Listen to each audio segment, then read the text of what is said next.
요한계시록을 읽는 방법이 여러 가지가 있을 텐데 이것을 하나하나 단어별로 또 문장별로 그 뜻을 새겨서 그 단어가 갖고 있는 그 표현이 갖고 있는 여러 가지 다의적인 여러 뜻을 갖고 있는 상황들을 살펴서 이것이 어떤 의미이다라고 계속 그 가능성을 생각해 보는 방법도 있고, 저희가 지금 계속 빠르지만 많은 부분들을 같이 읽고 있는 것처럼 이것이 실제로 요한이 환상을 보았던, 그가 계시로서 하나님께서 보여주신 것을 보았던 것을 떠올려서 우리가 만약 그와 같은 일들을 똑같이 본다면, 그와 같은 환상과 영상을 우리가 똑같이 본다면 그게 우리에게 어떤 의미이고, 그리고 그 시대에 이 이스라엘 백성들은 어떻게 이것을 받아들였을까, 이제 그런 관점에서 보면 우리가 막연하게 이 단어들이 갖고 있는 상징적인 두려움과 그리고 마지막 때에 갖게 될 고난, 환난,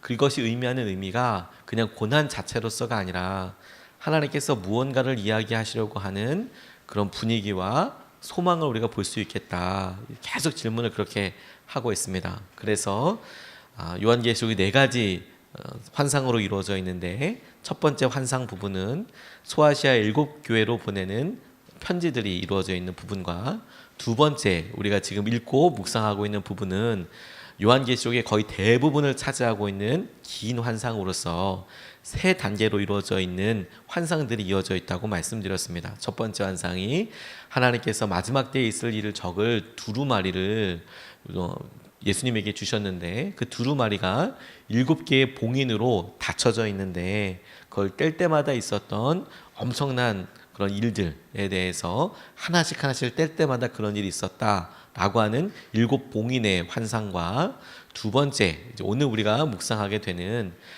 그렇게 7번째 봉인을 다 떼고, 그리고 이제 막상 그 안에 있었던 여러 구체적인 이야기들을 가지고 이 땅에 심판과 어려움의 때가 있을 때에 나팔 소리로 표현되는 그 단계마다 나팔 소리가 울릴 때마다 이 땅에 기상이변이 있고 사람들에게 어려움이 있게 되는 이 커다란 큰 환란의 때에 대해서 나와 있는 7개의 나팔 소리를 통해서 두 번째 단계인 환상을 보게 되고, 이제 마지막으로 금이 아니라 대접에 7개의 대접을 쏟을 때마다 또 일어나게 되는 어려움들에 대해서 보게 되는 환상이 있다라고 말씀드렸습니다. 우리가 오늘 읽게 될 8장과 9장에는 8장 처음은 7번째 봉인을 떼는 이야기가 나옵니다. 마침내 이제 두루마리를 봉인하고 있었던 것들이 다 떼어지게 되고, 그래서 일어나게 되는 여러 일들, 오히려 6번째까지 있었던 여러 일들에 비하면 7번째 봉인을 뗐을 때에는 반시간 정도 고요하였다, 이렇게 나와 있고, 그리고 이제 나팔 소리가 시작되는 것입니다. 7번째 봉인을 떼자 이제 그것이 바로 나팔 소리가 있는 이제 재앙으로 시작되는 일들이 시작되게 되는데, 이 8장에서는 4번째 나팔 소리까지가 이제 들리는데, 차이점이 뭐냐면 자연재해나 인간에게 바로 피해가 있는 것이 아니라 자연재해 같은 것들로 통하여서 간접적인 피해가 있었다면, 9장에서는 이어지는 5장, 6장, 5번째, 6번째 재앙에 대해서 이야기할 때에는 사람들에게 직접 피해가 있는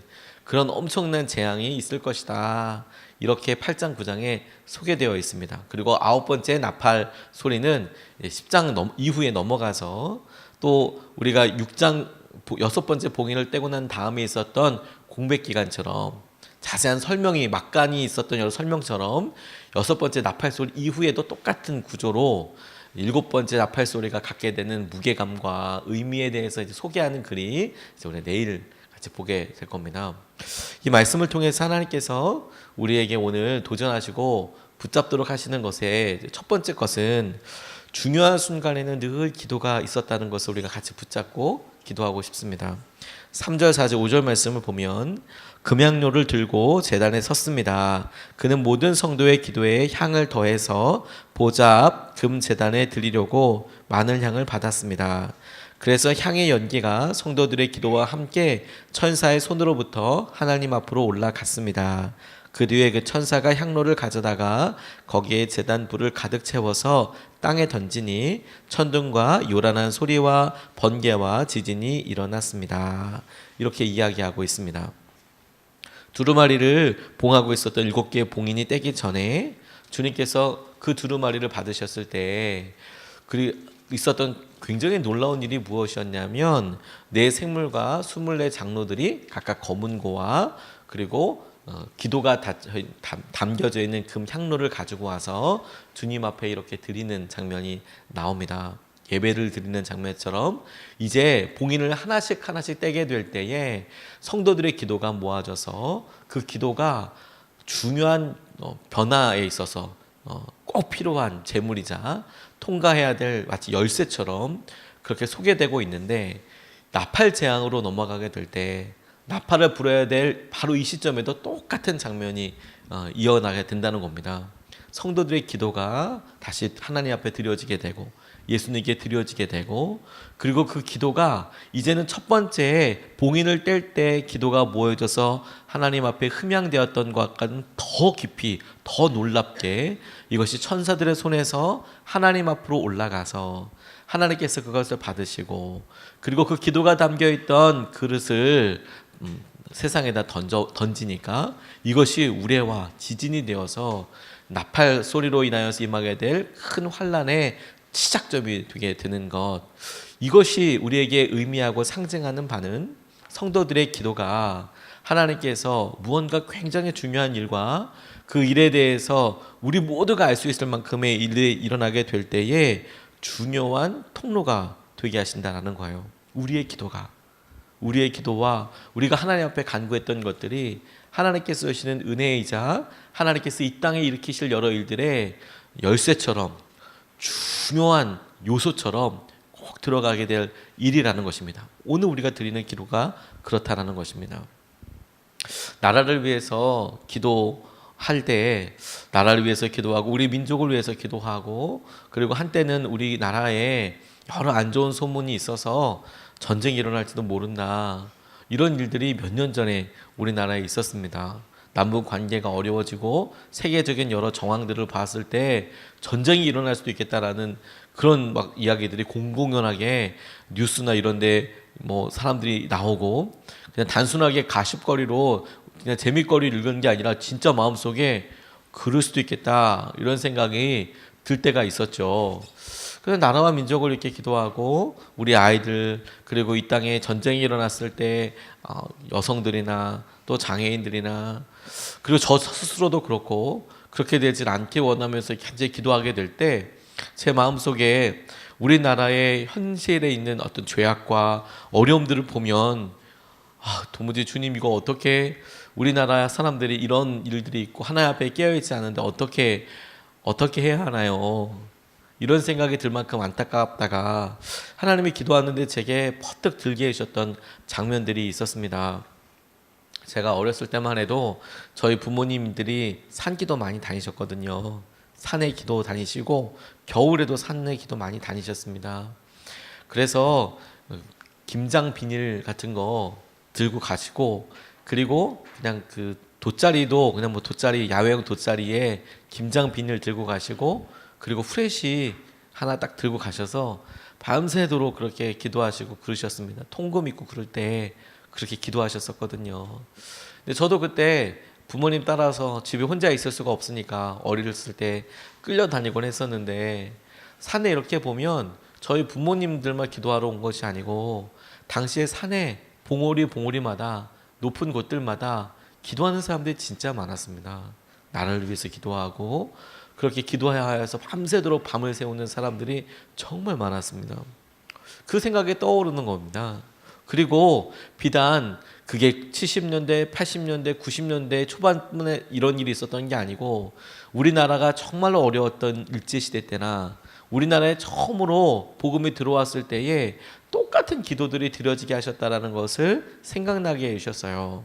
우리나라에 3.1운동이 일어나고 우리가 일본으로부터 억압과 핍박을 받고 있을 때 벗어나기 위한 그런 기도가 한참 일어나게 될 때, 동시에 영적인 의미로 핍박으로 다가왔던 신사참배에 대항해서 얼마나 많은 사람들이 마음의 지조와 거룩함을 지키기 위해서 기도하고 그리고 순종했는지 모릅니다. 그런데 그 기도가 제게는 하나처럼 그대로 이어져서 이렇게 의미로 다가오게 됐어요. 힘들고 어려울 때 하나님께서 지금 우리의 모습을 보고 우리의 겉모습을 보면 당장 하나님께서 오셔서 심판하셔도 우리가 할 말이 없을 정도로 어렵고 힘든 부분들이 우리에게 많지만 하나님께서 우리의 믿음의 선배들, 우리의 믿음의 부모들의 기도를 통해서 이 땅을 생각하시고 그들이 그렇게 어렵고 핍박이 있는 가운데서도 하나님 우리나라의 안녕과 하나님 우리 자녀들 우리 후손들의 미래를 놓고 주님께 간절히 기도했던 그런 마음들을 기억하셔서 제게 오히려 그 마음이 응답되고 있다는 것을 믿게 해주시고 그리고 후세 자녀로서 이렇게 기도 영적인 후사로서 이렇게 기도하게 하시더라고요. 주님 그때 우리 부모님들에게 분명히 이 나라를 지켜주시겠다고 말씀해 주셨잖아요. 그리고 평안도 주셨잖아요. 그러면 그때 약속을 지켜주세요. 주님께서 그때 주셨던 응답해 주시겠다는 것을 우리의 믿음뿐만이 아니라 주님 우리의 영적인 부모들의 믿음을 통해서 지켜주세요. 아브라함이 하나님께 약속을 받고 순종했던 삶을 살았고 이삭이 처음으로 하나님을 믿음으로 자기 스스로가 만나게 됐을 때 하나님께서 이삭에게 아주 기가 막힌 말을 하세요. 내가 너의 아비 아브라함을 기억하여 너에게 복주고 너와 함께 하겠다라는 이야기를 하시거든요. 하나님 그렇게 해주십시오라고 기도하게 됐어요. 근데 그것이 제게 응답처럼 아멘 믿어지게 되고 하나님께서 우리 지켜주시겠다라는 그런 믿음과 함께 제게 그것을 붙잡고 한동안 계속 기도하면서 하나님께서 우리의 기도가 우리의 선배들의 우리의 믿음의 아버지들의 기도가 갖고 있었던 또 다른 시선을 또 다른 관점을 보게 해주셨습니다. 그게 뭐냐면 그분들의 기도로 오늘 우리가 평안과 자유 가운데 살지만 그분들이 그런 어려움 가운데 또 다른 기도를 드렸다는 것을 기억하게 해주셨어요. 그게 뭔지 아십니까? 주님 어서 오십시오라는 기도도 하셨을 거라는 거예요. 주님 너무 힘들고 어려워서 이 나라를 지켜주시고 우리와 함께 해주십시오라는 기도와 함께 그분들이 주님 이 세상에 이렇게 망하고 말세지마를 살아가게 될 때 주님 속히 오십시오. 이 고난을 속히 끝내기 위해서 주님 속히 오십시오라고 분명히 그렇게 기도하셨을 거라는 거예요. 그러니 주님께서 만약에 우리의 믿음뿐만 아니라 주님께서 우리의 믿음의 부모님들을 통하여 기도하게 하셨던 것들이 여전히 우리 가운데 있는 것을 믿어지게 되고 또 그게 실제라고 하면 동시에 그렇게 기도하셨던 주님 어서 오십시오, 주님 속히 오십시오라고 기도하는 것들도 하나님께서 화살이 관역에 박혀서 그때를 기준으로 삼아서 움직이시는 것처럼 그렇게 째깍째깍 일을 이루고 계실 텐데 그걸 생각하고 나니까 주님께서 그럼에도 불구하고 참으시고 기다리시는 이유가 한 사람이라도 더 주님 앞에 돌아오게 하기 위해서 참으신다라고 이렇게 말씀하셨으니 오늘 우리의 기도가 주님 모실 것에 대한 간절한 기도와 함께 동시에 구원받을 사람들을 위해서 전하는 것에 주님 마음을 가지고 기도해야 하는 거구나. 주님께서 우리에게 마지막 때에 너희들 기도가 금향로에서 들어가게 될 것이다. 이 장면을 보고 주님 그렇습니다. 우리의 기도가 마지막 때를 향하여 있고 마지막 때를 향하여서 깨어있게 해주십시오 라고 우리가 기도하는 것과 함께 동시에 그 금 대접에는 무슨 기도가 있어야 하냐면 그런데 주님 이 땅의 사람들이 우리 사랑하는 사람들이 마지막 때에 주님과 함께 있게 되기를 원합니다. 주님 앞에 마지막으로 드려질 기도 내용은 속히 오셔야 할 것이란 내용과 함께 동시에 우리의 사랑하는 이들을 지켜주시고 보호하여 주시고 구원하여 달라는 기도들이 마침내 분량이 채워져서 주님 마음에 신실하심과 당신께서 약속을 지키신다는 그런 마음과 함께 공의의 하나님과 함께 동시에 우리의 간절한 기도들이 사랑의 한계를 넘어서 그래 마침내 만나야 되고 해결해야 되고 심판하게 될 그때를 통과하게 되는 이 두 가지 기도가 동시에 채워져야 한다는 거예요. 그리고 그 기도를 위해서 오늘 우리가 부르심 받은 겁니다. 두 번째로 주님께서 오늘 본문 말씀에서 우리에게 주목하게 하시는 것은 회개의 기회는 아무나 붙잡는 것이 아니다. 회개의 기회가 있더라라는 거예요. 20절 21절 말씀을 보면 이런 재앙에서 죽지 않고 살아남은 사람이 자기 손으로 한 일들을 회개하지 않고 오히려 귀신들에게나 또는 보거나 듣거나 걸어다니지 못하는 금이나 은이나 굴이나 돌이나 나무로 만든 우상들에게 절하기를 그치지 않았습니다. 그들은 또한 살인과 점치는 일과 음행과 도둑질을 회개하지 않았습니다. 이렇게 이야기하고 있습니다. 9장 제일 마지막 부분에 이 부분은 6번의 나팔 소리가 각각 들릴 때마다 이 땅에 있었던 참담한 재앙들, 심판의 내용들을 소개한 이후에 6번째 나팔 소리가 들려서 재앙이 있고 난 후에도 여전히 사람들이 회개하지 않더라라는 것을 우리에게 보여주고 있습니다. 이 5번째 나팔 소리 들렸을 때 다른 부분에서는 없는 특별한 부분 한 가지가 있는데 그게 뭐냐면 이 5번째 나팔 소리가 메뚜기 재앙이 있고 막 이런 일들이 있는데 이게 5달이나 걸려서 진행되었다라는 표현이 나옵니다. 그러니까 순간적인 사건이 아니라 5달이나 진행이 되었다. 이런 이야기가 나오고 또 하나 특별한 것은 뭐냐면 이 5번째 나팔 소리가 들렸을 때 이 피해를 하나님께서 하나님 도장을 치셔서 인치신 사람들에게는 이 피해가 가지 않았다라고 이렇게 이야기하고 있는 거예요. 그 기간이 길었고 5달이나 되었고 그리고 하나님께서 도장으로 인쳐주신 사람, 내가 선택한 사람이라고 생각한 그런 사람들에게는 피해가 가지 않았다. 이렇게 강조하고 있는 이유는 지금 이런 환난과 어려움이 첫 번째에서부터 네 번째 나팔 소리가 들려서 모두가 다 어려움과 환난 가운데 있을 때는 구분되지 않았지만 5번째로부터는 분명히 예수 그리스도를 믿고 따르는 사람과 그렇지 않은 사람들이 차이가 나더라. 근데 그런 차이를 분명히 알 수 있음에도 불구하고 사람들은 여전히 회개하지 않더라라는 것이죠. 어려움과 환난이 있으면 회개할 것 같지만 그렇지 않더라라는 겁니다. 여기서 우리가 중요한 영적인 기준 하나 붙잡고 넘어가야 됩니다. 뭐냐면 우리는 우리 생각에 어려움과 환난이 있어서 그 어려움과 환난을 통해서 우리가 이 문제가 해결되고 그리고 이것을 통해서 하나님을 깊이 만나게 될 것이라고만 생각하지만 그것 자체가 본질적이지 않다는 겁니다. 물론 주님께서 우리의 기도를 들어주시고 우리의 어려움으로부터 구원하여 주시지만 근데 우리 생각에 그래서 주님을 더 잘 믿게 되겠다는 것은 순전히 우리 생각이라는 거예요. 환난이 있어도 어려움이 있어도 회개하지 않는 사람은 끝까지 회개하지 않더라. 영적으로 깨어있고 깨어있지 않고의 문제이지 두려움과 어려움 자체가 아니더라라는 거예요. 그런데 이것이 우리에게 그런 하나님의 시선과 관점을 깨닫게 해주시는 것과 동시에 우리에게 소망도 되고 도전이 되는 것이 무엇이냐면 그렇다면 끝까지 주님께서 우리에게 고난과 환난 가운데 주장하시고 보여주고 싶으신 방향도 있는데 그게 뭐냐면 회개할 기회를 잡아라라는 거예요. 돌이킬 기회를 잡아라. 돌이킬 기회를 잡고 돌아와라. 계속해서 그것을 기회를 주시고 보여주고 알게 하시고 그렇게 하고 계신다라는 거예요. 우리에게 고난의 의미와 그리고 우리 가운데 생기는 어려움 자체가 좋다. 그게 그냥 바로 그대로 축복이다라고 이야기할 수는 없을 겁니다. 고난은 어려운 것이고 그것 자체로 축복이라고 받아들이기에는 참 많은 사연과 그것이 바르게 정제되어서 바른 의미들로 씌워져서 우리에게 깨달아지게 될 때야 비로소 축복이었다라고 고백할 수 있게 되겠지요. 어려운 것 자체를 축복이라고 이야기할 수 있는 사람은 그렇게 많지 않을 거예요. 아프니까요. 힘드니까요. 근데 그럼에도 불구하고 주님께서 그런 어려움과 아픔을 통해서 우리에게 보여주시고 알게 하시는 것은 회개의 때가 있고 그리고 우리를 선택하셨다라는 거예요. 선택하셨다.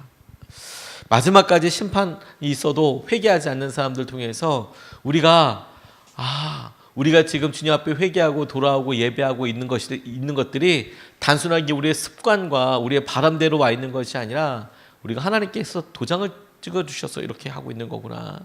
하나님께서 우리를 사랑하시고 붙잡아 주셔서 우리가 이렇게 하고 있는 거구나 라는 것을 믿을 수 있게 하는 통로가 된다는 거예요. 주님께서 우리를 구원하여 주셨구나. 조지 물러가 24살 때 하나님 만나게 됐을 때 가장 마음속에 걸렸던 게 뭐냐면 선택이라는 거였습니다. 하나님께서 선택하셨다라는 거. 자기 도저히 믿을 수 없어서 성경책을 처음부터 끝까지 다 읽어봤답니다. 그랬더니 하나님께서 심판하신다, 공의로 우리를 다 그렇게 심판하신다는 얘기보다 하나님께서 오래 참으신다, 구원하여 주신다는 얘기가 4배나 더 많더래요. 하나님께서 참으시고 우리를 구원하여 주신다. 근데 참으시고 구원하여 주시는 그 주님이 그렇게나 여러 번 말씀하여 주시는 이유는 뭐냐면 우리를 사랑하시고 우리를 선택하셔서 하나님께서 하시는 은혜에 대하여 우리를 굉장히 중요한 증거로 삼으신다라는 것을 조지 뮬러가 깨닫고 나서야 비로소 받아들일 수 있었대요. 자유함을, 기쁨을, 어려움과 환난과 낙담을 바라보고 있는 것이 아니라 주님의 계획을, 주님이 나를 붙잡고 계심을. 우리가 순간순간 고난과 어려움이 있을 겁니다. 그리고 요한계시록 이렇게 보면서도 이 가운데 있는 고난과 어려움이 있답니다. 그런데 나는? 이라고 질문해 볼 때 정말 두려움이 확 임하고 어려움이 확 임하게 되는 이유가 무엇이냐면 주님이 우리를 선택하시고 우리가 주님의 도장을 받은 사람이라는 것에 대해서 이상하게도 우리 스스로가 그렇게 확신을 못하는 거예요. 우리가 주님 앞에 나아가 있습니다. 왜냐하면 마지막 때 회개하지 않는 사람들, 마지막 때 재난과 어려움 가운데서도 하나님을 찾지 않는 사람들이 분명히 있을 테니까 우리에게 있는 이런 기회들이 주님의 손길이고 은혜인 것을 우리가 거꾸로 붙잡을 수도 있겠다는 생각을 하게 되었고, 그런 의미에서 오늘도 주님께 우리가 죄 가운데 깨어있고 회개의 기회를 놓치지 않아서 계속해서 거룩하고 하나님의 은혜의 때를 붙잡고 나아가야겠다고 다짐하게 됩니다. 오늘 2가지 말씀을 같이 나눴습니다. 첫 번째는 중요한 순간에 늘 기도가 있더라. 하나님, 오늘도 우리가 드리는 이 기도가 주님 속히 오시고 또 우리 주위에 있는 사람들 구원하는 일에 쓰임받게 해달라고 기도하는 것. 2번째, 회개의 기회 아무나 붙잡는 건 아닌데 하나님이 어려운 때 우리가 회개하고 주 앞에 나아가게 하여 주십시오. 2번 나눠서 기도하겠습니다. 첫 번째 기도, 주님 늘 기도를 깨어있게 해달라고 기도하겠습니다. 중요한 순간순간들마다 주님께서 기도를 찾으시고 그 기도에 대한 결과로, 열매로 우리 가운데 영향력을 주신다면 오늘 우리의 기도가 우리의 삶에도 똑같이 주님께서 이루실 일들에 대한 열매가 되고 결과가 되게 하여 주시고, 우리가 이것에 깨어있게 하여 주시옵소서. 우리가 기도로 깨어있어서 오늘도 우리 가정과 우리 개인과 우리 삶에 필요한 일들 놓고 기도로 깨어있게 하여 주시옵소서. 우리가 첫 번째로 같이 기도하시겠습니다. 아버지 하나님, 주의 은혜와 마음 가운데